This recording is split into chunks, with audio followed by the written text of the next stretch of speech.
big part of the frustration for me is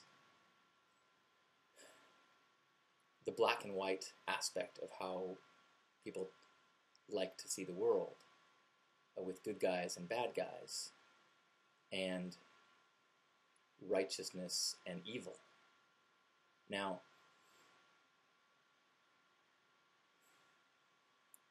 we're so culturally embedded in the feeling that America is just and right and the best that it's hard to even have these conversations. And by bringing this up, I'm opening myself up to all sorts of anti-American talks. But the reality is that people die. Lots of people die at the hands of our military on behalf of us. How many people died in the world in the bombing? 3,000-ish. You know how many people that we've killed during the hunt for bin Laden? You know how many civilians have been killed in Afghanistan between 2007 and 2010? Almost 10,000. Do you know how many times we attacked with drones? Not even people, we sent in robots. 236 times we had drones do strikes. And you know what percentage of the people we killed with those strikes were civilians? 16%. Now, in the quest for righteousness and justice, those are acceptable losses. We're good. They are bad. If people die along the way as we are making sure that justice happens, that's the way it goes.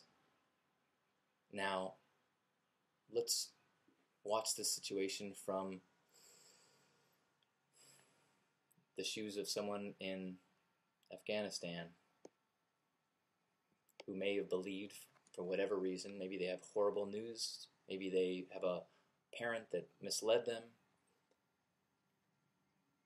but they think that the U.S. is as evil and has caused, clearly, as many deaths,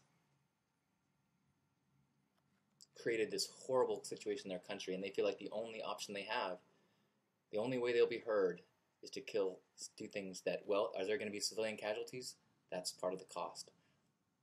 I'm not justifying either side. I think both sides is fucked up. But to think that you can draw a black and white, good and bad,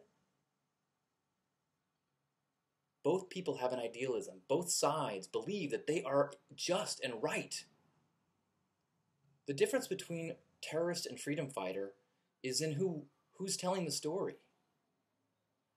Think about that. Look what how many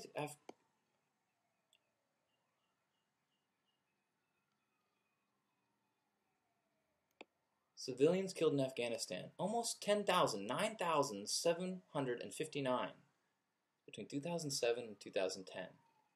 Civilians. Now,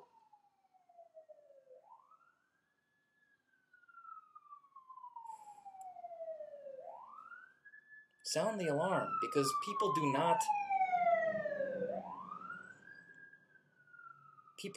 the same way that people right now who are celebrating said, hey, you know what? Forget your kumbaya and evolution and finding peace. We don't want peace, we want justice. For those 10,000 people, they all have families who feel like they've been wronged. Maybe some of them don't. Maybe the vast majority of them feel like this has all been, hey, acceptable losses. Or maybe they think that our acceptable losses are okay because we tacitly justify and support and pay for the military actions all over the world. And every civilian that dies at our hands is a little 9/11 that we are responsible for. Not saying these are my beliefs. I'm saying in a global world, you have to start understanding that everyone's socialization, everyone's path to maturity creates this worldview. And the U.S. is not righteous enough to have an absolute rule on good and bad, right and wrong. So we need to tread lighter and be more respectful, and certainly not dance on the graves of even the worst of our enemies.